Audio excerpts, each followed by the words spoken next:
Q7 modelling company ഒരുക്കുന്ന അത്തംപത്ത് വിശേഷങ്ങളിലേക്ക് എല്ലാവർക്കും സ്വാഗതം. ഇന്ന് ഞാൻ ഇവിടെ തയ്യാറാക്കാൻ പോകുന്നത് നമ്മുടെ ഓലനാണ്. സദ്യയിൽ ഒഴിച്ചുകൂടാൻ പറ്റുന്ന വിഭവമാണല്ലേ ഓലൻ. അപ്പൊ നമുക്ക് എങ്ങനെയാണ് ഉണ്ടാക്കുന്നത് കണ്ടു നോക്കാം. ആദ്യം തന്നെ ഇതിലേക്ക് വേണ്ടത് എന്താ വെച്ചാല് വൻപയറാണ്. വൻപയർ നമ്മള് ഇന്നലെ രാത്രി കുതിർത്ത് വെച്ചതാണേ. കുതിർത്ത് വെച്ച വൻപയർ ഇപ്പൊ വെള്ളം ഒഴിച്ചിട്ട് നമ്മള് 2 വിസിൽ അടുപ്പിക്കണം, എന്നാലത് വെന്ത് കിട്ടുള്ളൂ. അപ്പൊ അതിന് വേണ്ടിയിട്ട് ഞാൻ ബ്രൗൺ കളർ വൻപയറാണ് എടുത്തിട്ടുള്ളത്. അതിൽ കുറച്ച് വെള്ളം ഒഴിച്ചിട്ട് ജസ്റ്റ് ഒന്ന് കുക്കാവുന്ന വരെ വെയിറ്റ് ചെയ്യാം.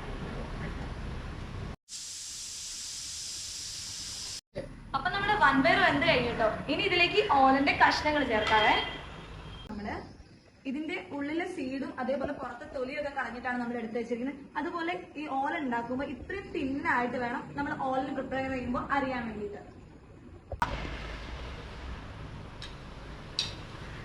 അതിലേക്ക് തന്നെ നേരത്തെ നമ്മൾ നടു ചീന്തി വെച്ച മുളകും ചേർക്കാണേ. ഇനി നമുക്ക് വേണ്ടത് എന്താന്ന് വെച്ചാല് തേങ്ങാപ്പാല്, 2ാം പാലാണ് വേണ്ടത്. തേങ്ങ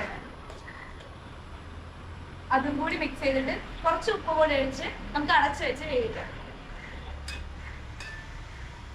നമുക്കിതിൽ കുറച്ച് കറിവേപ്പില ഇട്ട് കൊടുക്കാം കേട്ടോ. എന്നിട്ട് നന്നായിട്ട് വേവാൻ വേണ്ടി നമ്മൾ വെയിറ്റ് ചെയ്യാം. കുമ്പളൊക്കെ നന്നായിട്ട് വെന്താല് നല്ല അടിപൊളി ടേസ്റ്റ് ആയിരിക്കും.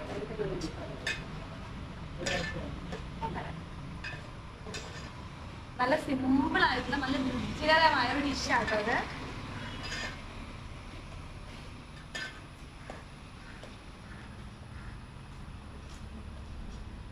ജസ്റ്റ് നമുക്കൊരു ഫ്ലേവറിന് വേണ്ടി ജസ്റ്റ് കുറച്ച് കുരുമുളക് പൊടി തട്ടി കൊടുക്കാം കേട്ടോ. എരിവ് ഇഷ്ടമുള്ള ആളുകൾക്ക് ഒന്നെങ്കിൽ പച്ചമുളക് കൂടുതലോ അല്ലെങ്കിൽ കുരുമുളകോ ഇട്ട് അഡ്ജസ്റ്റ് ചെയ്യാം. ഓലൻ റെഡി ആയിക്കൊണ്ടിരിക്കുകയാണ്. ഇതിലേക്ക് നമുക്ക് അവസാനത്തെ ഇൻഗ്രീഡിയന്റ് പോലെ നമുക്ക് 1ാം തേങ്ങാപ്പാൽ ഒഴിച്ചെടുക്കാം.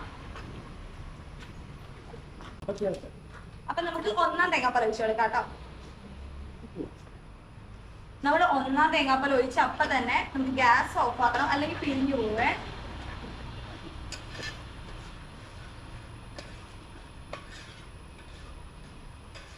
ഇനി ഏറ്റവും അവസാനത്തെ ഇൻഗ്രീഡിയന്റ് ആയ കുറച്ച് വെളിച്ചെണ്ണ നമുക്ക് ഒഴിച്ചു കൊടുക്കാം.